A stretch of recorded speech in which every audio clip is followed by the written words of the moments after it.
Hello everyone, welcome to my channel the Vint education. I hope कि आप लोग अच्छे होंगे और आप लोग की लर्निंग भी अच्छी चल रही होगी। हम लोग बात कर रहे हैं इंटेलिजेंस पे। आज उसी के अंतर्गत हम लोग देखेंगे गिलफोर्ड का त्रिआयामी सिद्धांत, जिसको जेपी गिलफोर्ड का एसआई मॉडल भी बोलते हैं। ठीक है, ये बोलते हैं कि आपकी जो बुद्धि है ना, वो त्रिआयामी संरचना में बटी हुई है, अर्थात 3D मॉडल में वर्णित है, जिसमें तीन कारक होते हैं। जिसमें बात करते हैं पहले विषय वस्तु की, संक्रिया की, उत्पाद की, कंटेंट, ऑपरेशन और प्रोडक्ट। ये तीन भागों से मिलके आपकी बुद्धि बनती है, जो दिखाने की उन्होंने कोशिश किया है 3D मॉडल से, जिसको आप यहाँ देख सकते हैं।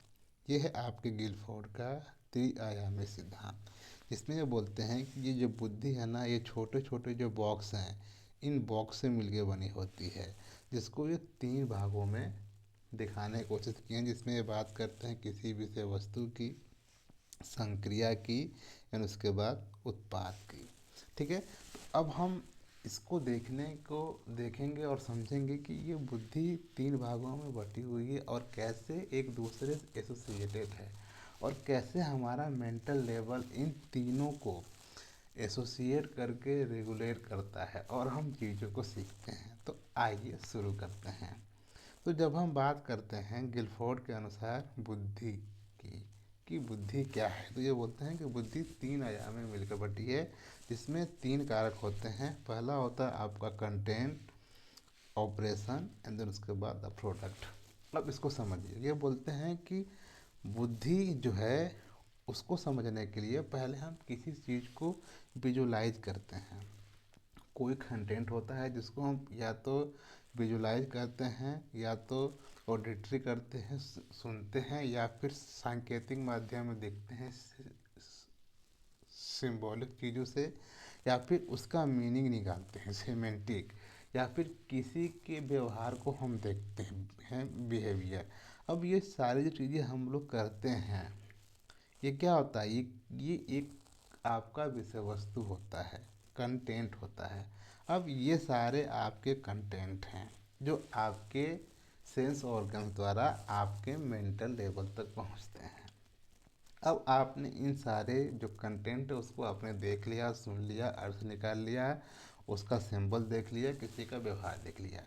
अब ये सारी सारी चीज़ें करने के बाद अब आपका मेंटल प्रोसेस शुरू होता है।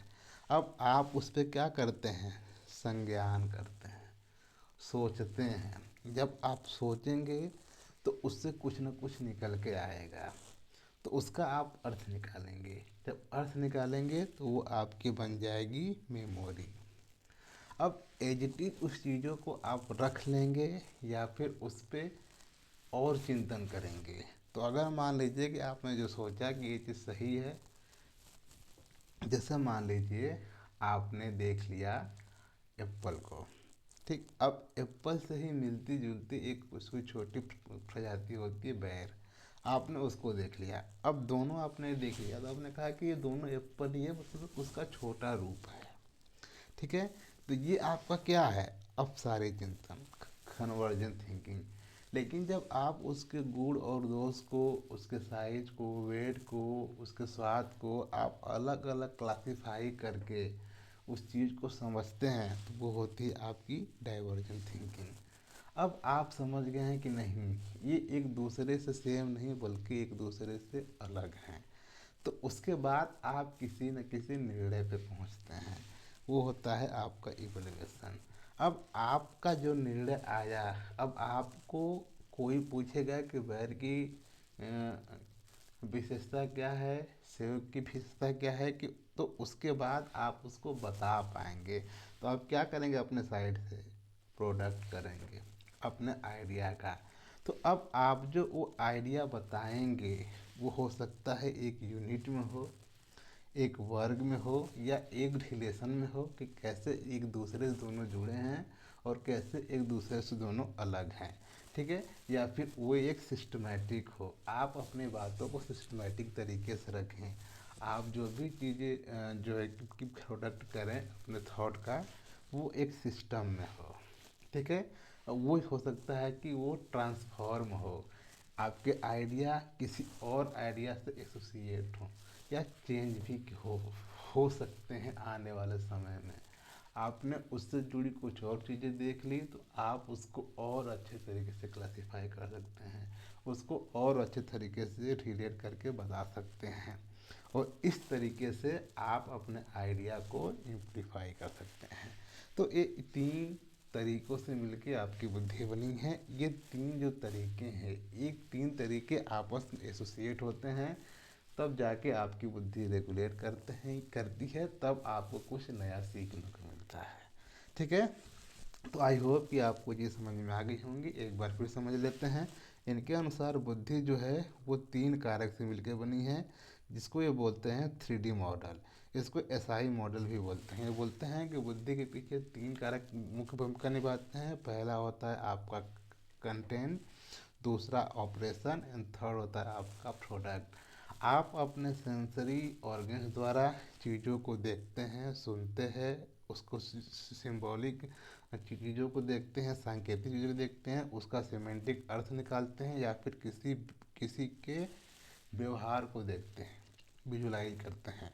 तो अब ये चीज़ें आपने की, उसके बारे में आप संज्ञान सोचते हैं, उससे आपकी स्मृति बनती है। अब आप करते हैं कन्वर्जेंट थिंकिंग, देन उसके बाद आप करते हैं डाइवर्जेंट थिंकिंग। इस तरीके से आप किसी एक डिसीजन पे पहुंचते हैं। अब आप कर लेते हैं उसका इवैल्यूएशन। अब आपने जो उसके बारे में इवैल्यूएशन किया है, जो भी अपना विचार अब आप देंगे, तो हो सकता है वो एक इकाई में निकले, एक वर्ग में निकले, रिलेशन में निकले, एक सिस्टम में निकले, या फिर वो ट्रांसफॉर्म हो सके आपके आइडिया दूसरे आइडिया पे, और उसको हम अप्लाई कर सकें। तो ये जो तीन तरीके हैं, इनका एसोसिएशन ही त्रिआयामी बुद्धि कहलाता है गिलफोन के अनुसार। आप इसको 3D मॉडल में भी देख सकते हैं। ये है आपके मॉडल, जो टोटल आपके 5 × 5 × 6 बराबर 150 छोटे छोटे फैक्टर से मिलकर बने हैं। तो आई होप कि आपको गिलफोर्ड की बुद्धि की थ्योरी समझ में आ गई होगी। अगर कहीं भी आपको समस्या है तो आप कमेंट बॉक्स में पूछ सकते हैं। एंड अगर आपको वीडियो इन्फॉर्मेटिव लगे तो अपने दोस्तों के साथ साझा करना ना भूलें, और चैनल को भी प्रमोट करें। पढ़ते रहें एंड बढ़ते रहें। Keep learning guys. Take care everyone.